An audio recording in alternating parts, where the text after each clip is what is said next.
நீ தானே அந்த இவ்வளோ கஷ்டப்பட்டு எடுக்கிறோமே ஃபாலோ ஒரு லைக் பண்ணலாம் பண்ணலாம். நீ சொல்றது எப்படி தெரியுமா, ஒரு ஃபாலோவருக்கு வாசரம் நீங்க வந்துட்டு என்ன வேணும்னு பண்ணுவியா? கஷ்டப்பட்டு வேவாத வெயில்ல பொறுக்கிறேன்டா. அவங்கவுங்க டான்ஸ் ஆடி வீடியோ எடுக்கிறாங்க. இப்ப என்ன இன்ஸ்டாலுக்கு தானே அந்த வீடியோஸ் பண்ற? ஆமா, நான் வேர்வு தண்ணி சிந்தி பேன் ஆயிருமா? எப்படி நான் வந்து வேர்வு தண்ணி சிந்தி வீடியோ எடுக்கிறேன். ஃபாலோ வரணும், லைக் வரணும். உனக்கு ஏன்டா பொறாமையா? அந்த இன்ஸ்டாலே பேன் ஆயிரும். ஏண்டா அரவிந்த், ஐயா அப்படியே நீ சொல்லிடாதயா. என்ன மாரி உனக்கு பேமஸ் ஆக முடியலன்னு பொறாமையா? ஆமா, பொறாமையா தான் இருக்கு. அப்படியே ஏண்டா அவங்க அரைக்குறையா காட்டிக்கிட்டு ஆடுறாங்க.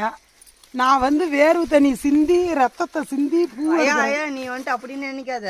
நான் நினைச்சுன்னா ஒரு மில்லியன் ஃபாலோவர் வச்சிருக்கியா? ஒரு மில்லியன் எடுத்து காட்டுறேன். எடுத்து காட்டிடுவாப்பா. 1.4 மில்லியனே எடுத்துட்டேன் நானு.